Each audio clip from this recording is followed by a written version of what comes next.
Well, I heard a lot of things. Certainly there are some folks in this community that are legitimately grieving, and we heard from them.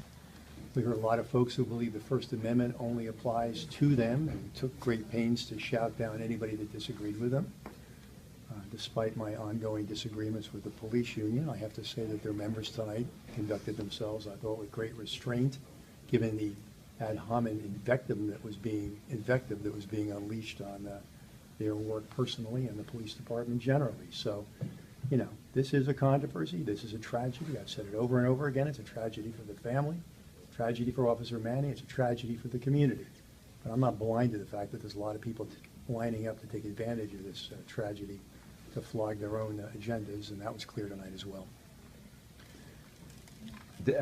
You were accused of saying something to one of the protesters or one of the people in the stands. He accused you of... He was making so much noise, I have no idea what he's talking about, but he feels insulted. Too bad.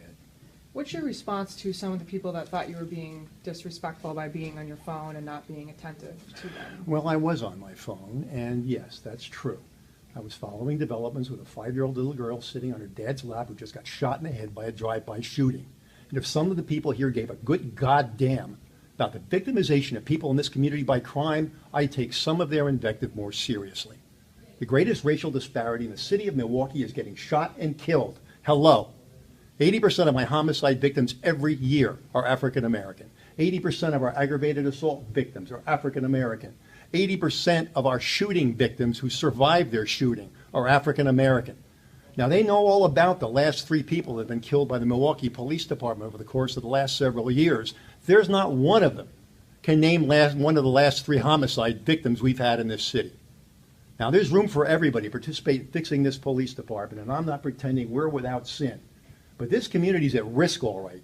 And it's not because men and women in blue risk their lives protecting it. It's at risk because we have large numbers of high-capacity, quality firearms in the hands of remorseless criminals who don't care who they shoot. Now, I'm leaving here to go to that scene.